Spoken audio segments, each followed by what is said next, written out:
Lesson 2. Templates. Let's recap. Your task is to thoroughly test the size selector function for shirts on our system under test. We could create individual test cases to cover each possibility within the test sheet. Even if we use libraries, this approach has its downsides, as this will be a repetitive process. Also, each test case would require individual maintenance. For example, when the developers change something that falls in an area of the SUT not suitable for a reusable test step block.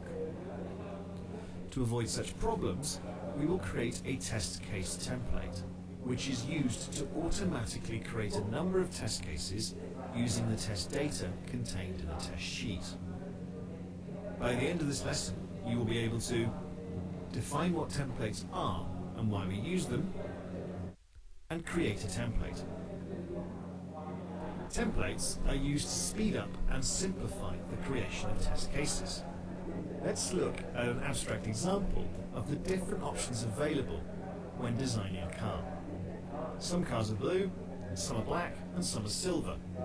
Additionally, some cars have manual transmissions and some have an automatic transmission.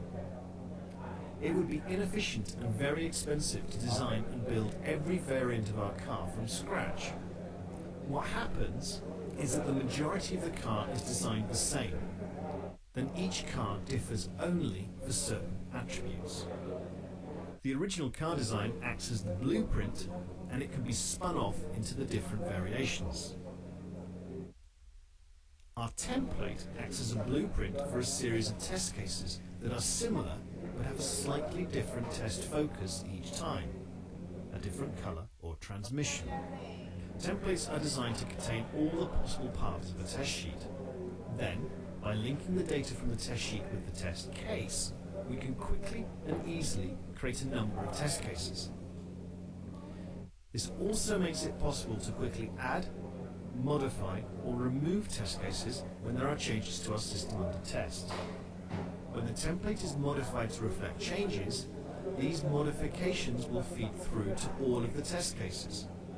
That's why templates are a great help when trying to cover all the risk areas of our SUT in a time-efficient way. Let's look at our example. The shirt sizes test sheet that covers 4 possible paths. One path for each valid size: small, medium, and large. Additionally, there is one more path which uses an invalid size, the extra large.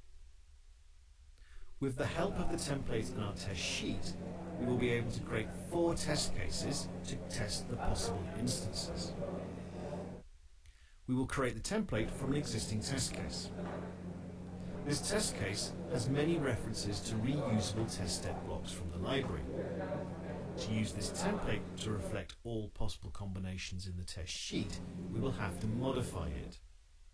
This means getting rid of or resolving some references so that we can make changes to the test steps without changing the library.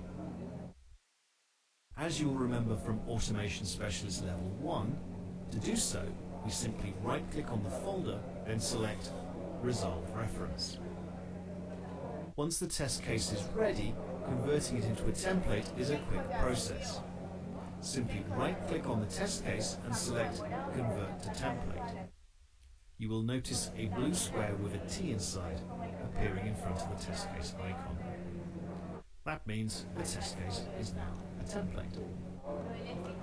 The template, if needed, can be converted back to a test case by right-clicking on it and selecting Convert to Test Case. In the next lesson, we will use this template to create the 4 test cases defined in the corresponding test sheet in the test case design section.